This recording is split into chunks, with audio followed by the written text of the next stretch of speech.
12 o'clock. Thank you for joining us at this time. You're watching news analysis live on Politics and Business TV. The top stories: concerns as kidnappers of 5 pupils of Apostolic Faith Group of Schools and staff members demand 100 million naira as ransom. Naira plunges further at the official window. Federal government describes corruption perception index published by Transparency International. Sweet news. Details of this and more after the break. Do join us again.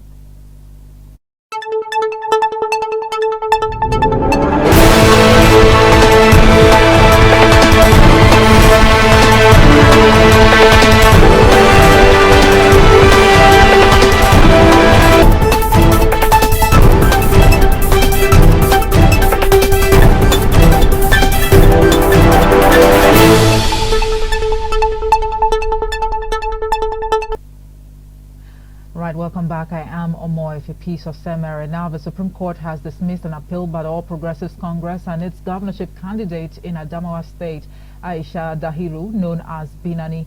The 5-member panel led by John Okoro said the appeal lacked merit. The court also condemned the conduct of the state's former resident electoral commissioner, Hudu Ari, who earlier declared Binani winner of the election, describing it as irresponsible and criminal. And now to other matters, where kidnappers of 5 pupils of Apostolic Faith Group of Schools in Mure Kiti and staff members have demanded 100 million naira ransom for the release of the 9 victims who were taken away on Monday. The principal of the secondary section of the school, Boje Olani, confirmed the ransom demand in an interview with a national daily yesterday. The abduction of the school children and 4 staff members occurred when the school bus conveying 25 pupils home after school hours was waylaid by the gunmen in the Emure community in Ekiti State. Shedding light on how the incident occurred, Olani Reti explained that the abduction occurred about a 5-minute drive from the school. Now, there have been concerns that the abduction epidemic seems to defy the effort of the security agencies, as cases of kidnappings have been recorded in various parts of the country daily. President of the Nigeria Labour Congress, Joe Ajaero, has criticized the selection process of state governors of the 37-member tripartite committee on minimum wage. Ajaero, who stated this on a national television program, noted that most of the governors in the minimum wage committee are those who are not paying a minimum wage or paying them in breaches. The Vice President, Kashim Shettima, had inaugurated the committee at the council chamber of the presidential villa, Abuja, offering a decent living wage and in compliance with the existing National Minimum Wage Act of 2019, which will expire in a few months. According to media reports, the governors on the list are Mohammed Bago of Niger State, representing the Nigeria Governors Forum, and representing the North Central, Senator Bala Mohammed, Governor of Bauchi State, representing the Northeast, Umar Ada of Katsina State, representing the Northwest, Professor Charles Soludo of Anambra State, representing the Southeast, Ademola Adeleke of Osun State from Southwest, and Otu Basi of Cross River State, who is representing the South-South. Chairman of the Tripartite Committee on a New Minimum Wage, Buka Goni Aji, has said that the new wage will be based on what prevails in the country's West African neighbors. He stated this as President Bola Tinubu urged members of the committee to engage in collective bargaining in good faith, but was countered by President of Nigeria Labour Congress, NLC, Joe Ajaero, who contended that negotiation will be based on prevailing cost of living. Goni, in his remarks after the inauguration of the committee, then wants a progression of events. He affirmed that its members would come up with a fair, practical, implementable and sustainable minimum wage. Now let's bring you some business news, where the Naira plunged further at the official window on Tuesday, closing at an all-time low of 1,482 Naira against the US dollar. The local unit had closed at 1,340 against the greenback on Monday after the FMDQ Security Exchange reviewed the methodology used for the calculation of its rate. This is on the heels of a circular released by the Central Bank of Nigeria to authorized dealers on financial market price transparency, warning them engaging in sharp practices. The bank attention had been drawn to the practice of some dealers and their customers in reporting inaccurate and misleading information on transitions in the financial market. Meanwhile, members of the organized private sector and economists have expressed concerns about the developments, saying that the fall of the local unit at the NAFEX window would likely lead to business shutdowns, job losses, hikes in the prices of commodities and services, and high inflation. You're watching news analysis live on Politics and Business TV. Still to come, International Monetary Fund downgrades Nigeria's economic growth projections. Details of this and more after the break. Do join us again.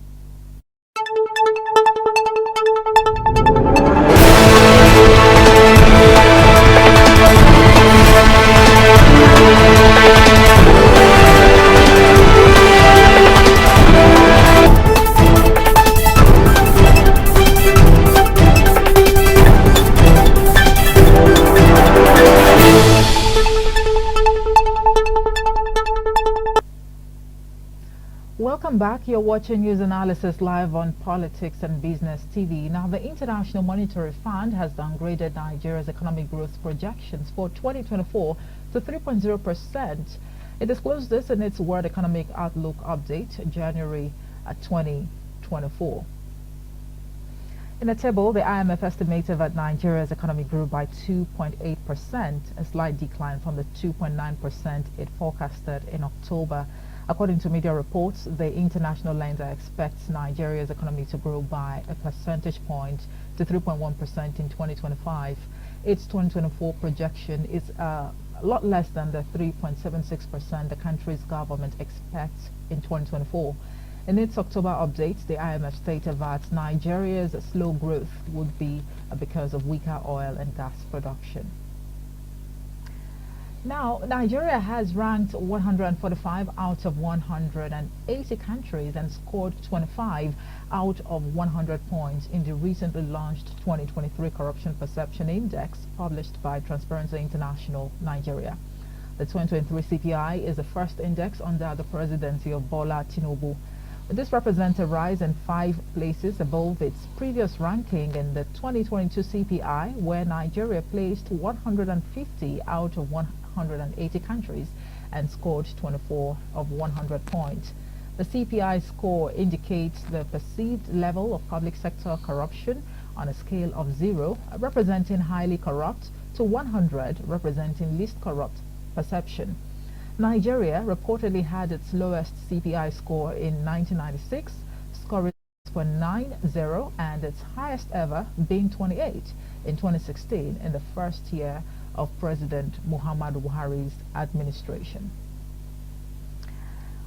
Meanwhile, the federal government has described the country's new ranking as sweet news and a demonstration of President Bola Tinubu-led administration's steady progress in its anti-corruption campaign. The special advisor to the president on information and strategy, Bayo Ananuga, said although the difference might not be significant, it shows that Nigeria is making a steady progress. Ananuga also cited the unification of the exchange rates as saying it represented a major part of President Tinubu's drive to end corruption.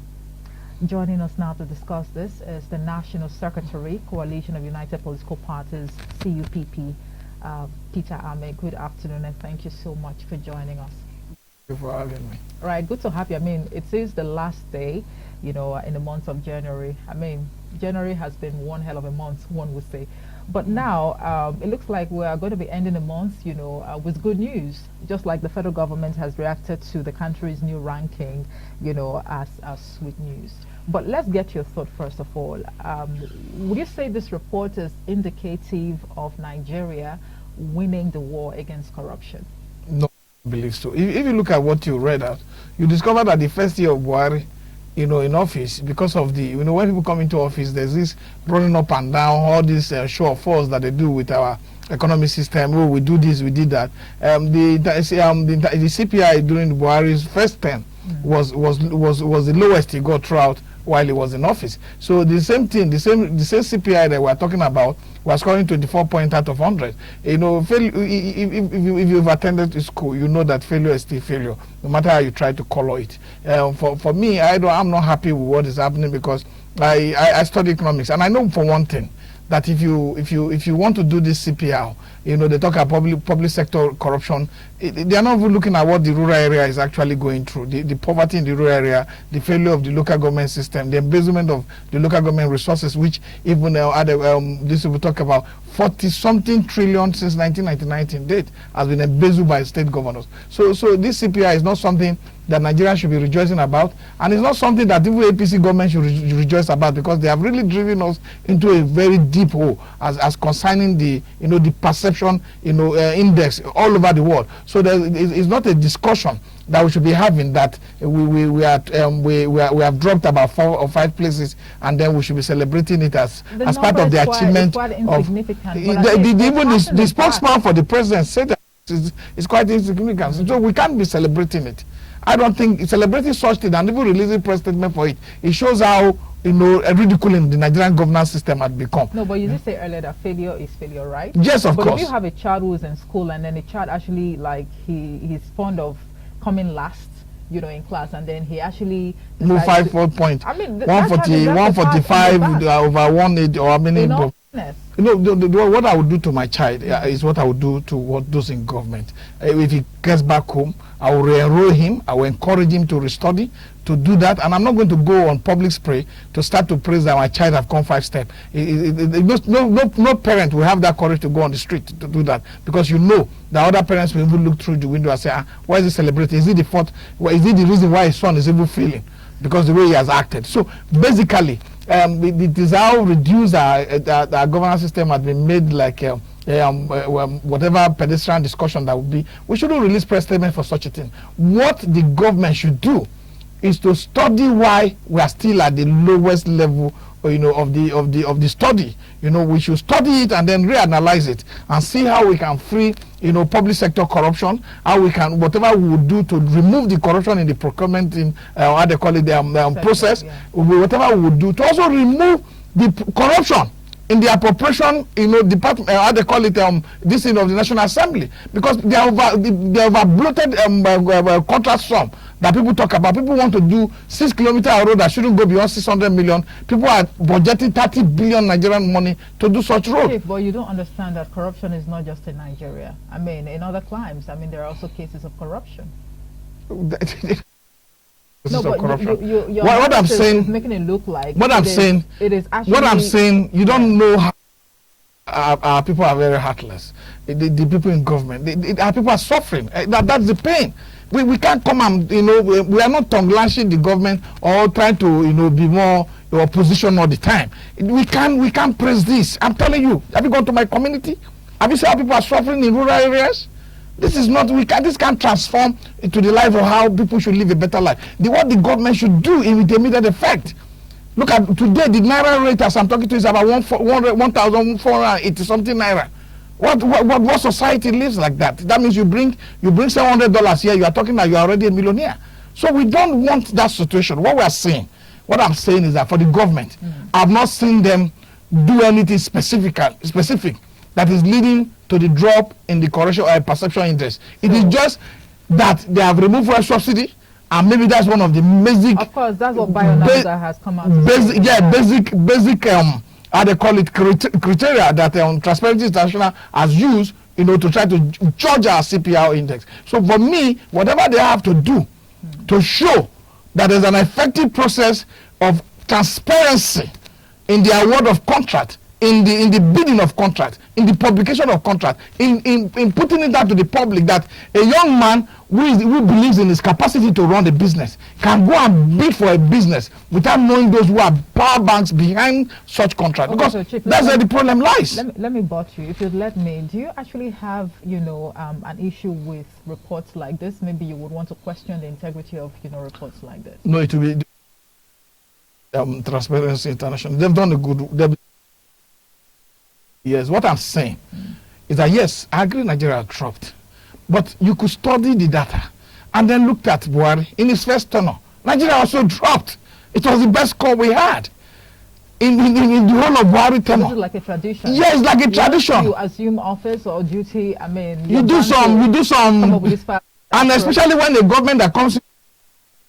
When the government that comes into each office He's looking for how to cut attention from his people. They try to do some information and then tweak some things, and then people get excited. And in that excitement, before Nigerians wake up, another billions will go missing. So we shouldn't be excited. Like I also say, the new EFCC chairman and the ICPC chairman, they are saying different. It's something that is different. Now, before we talk about the EFCC chairman and the ICPC chairman, do you think this report would have any bite on the fight against corruption? The report I don't want them to hide under it and perpetuate crime, against financial crimes against our people. Because with such kind of report, that's what most Nigerian politicians would do.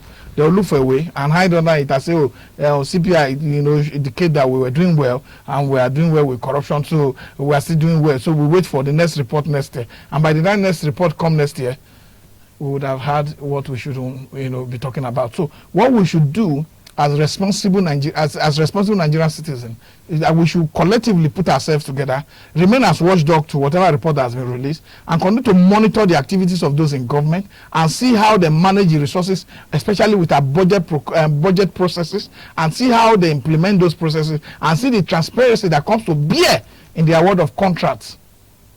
When we see all that, we also will now be able to supply more information to Transparency International to make them know that whatever that was done in the first year of Buhari is the same thing, the same footprint that Tinubu has been able to display. All right. I mean, are there levels to this, corruption? When you talk about corruption, are there levels to these things? Because one would want to say that, I recall clearly during the previous administration, that's former President Muhammadu Buhari, when this, CPI report was published at the time, and then this is not even the first administration.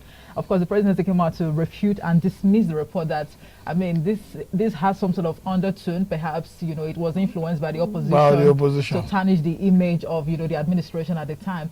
However, someone who actually spoke on behalf of President Muhammadu Buhari at the time, he said, you can actually attribute this corruption to what happened, within our political space. And he said, he actually posed the question to Nigerians at the time: who are the political thugs? Is it the president or himself? So that actually, leaves us with a question as to the dimensions when it comes to corruption. Do we have political corruption? Do we have corruption in the security sector? Or how do you really, explain all of this as an anti-corruption activist?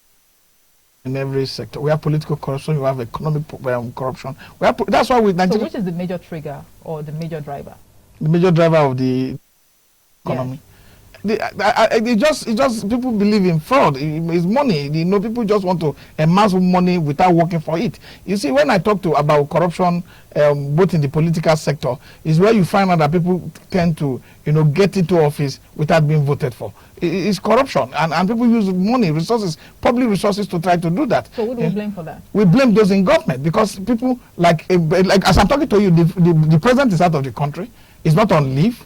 He didn't write to the National Assembly that is going to, give the transfer power to the Vice President, and he's out of the country with Nigerian public taxpayers' money, with Nigerian private jet, with his son in it, with his family and friends in it, and then Nigerian politician escort him to the airport, get back to the house, he fly to France. The next, the Nigerian politician who escorted him to the airport start to go to France to pay him costly visit. That trip has been tagged private. He can't have a private.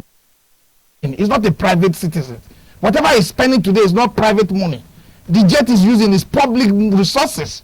These are part of corrupt practices in government. Whatever he's using today, the private jet, Nigerian presidential that he flew today, was not his jet.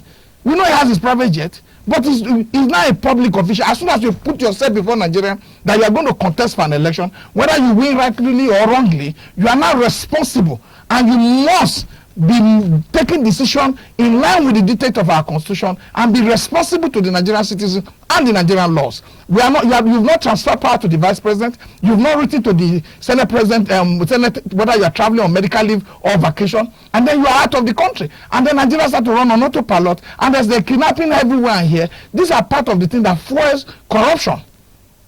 You can't say in a country where 50,000 military men are engaged in internal security, and then the president is going to relax. What for corruption more than that? We're not sure if he's gone, or he traveled to relax. He said he's going on a private realization. Oh.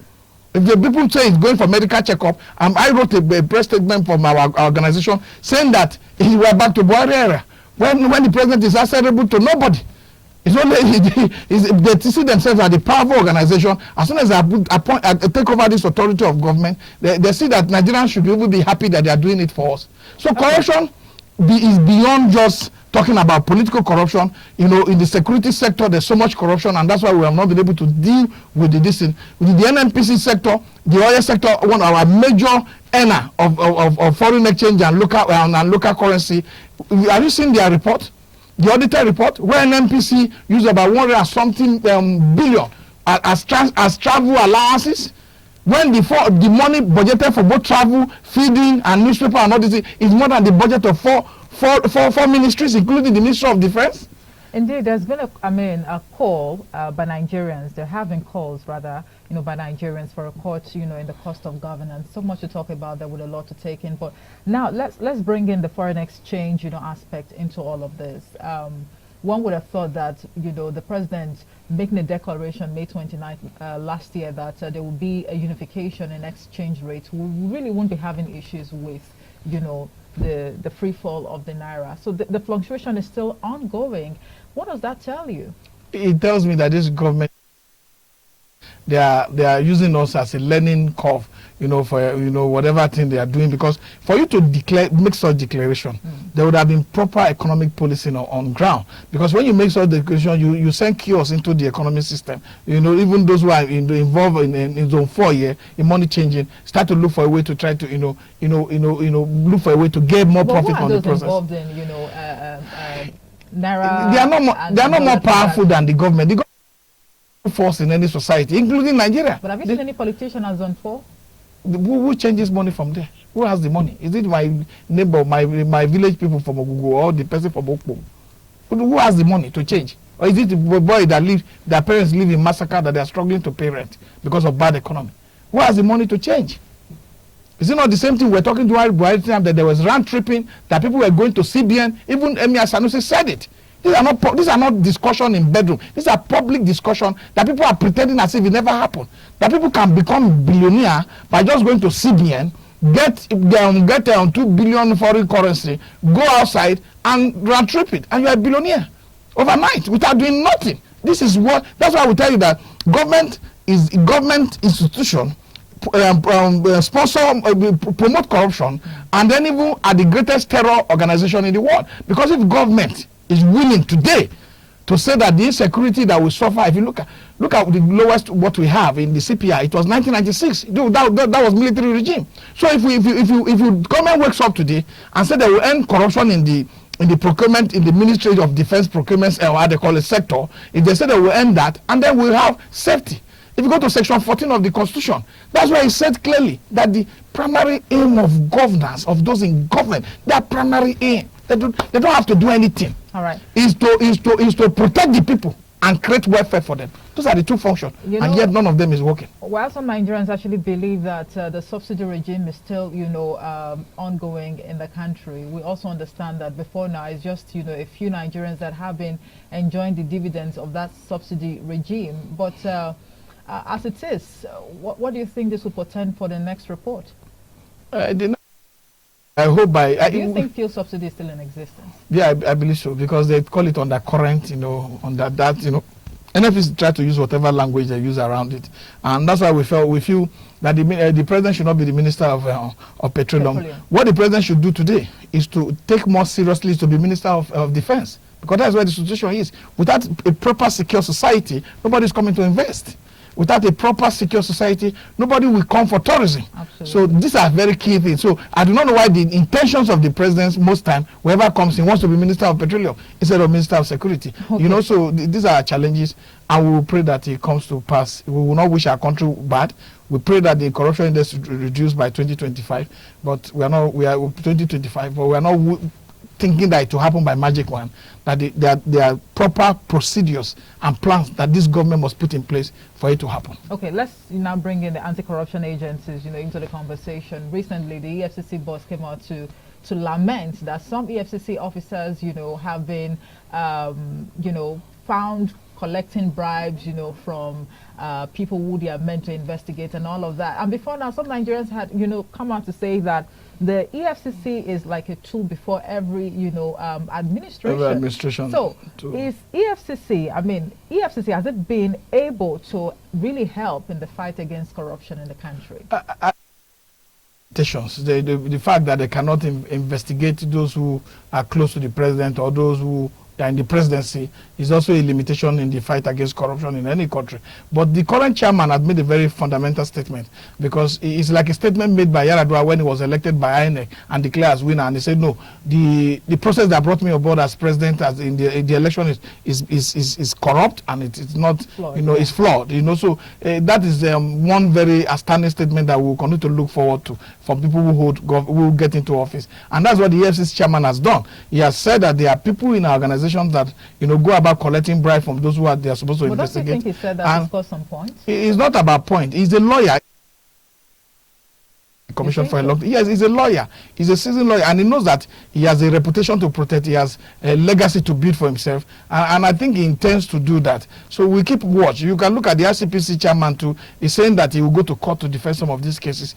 These are the kind of organization we want to build, but we must work towards making this organization fully independent from those who the appointing authority, like the presidency, who can wake up one day and say no, they are not acting in line with their interest. All right.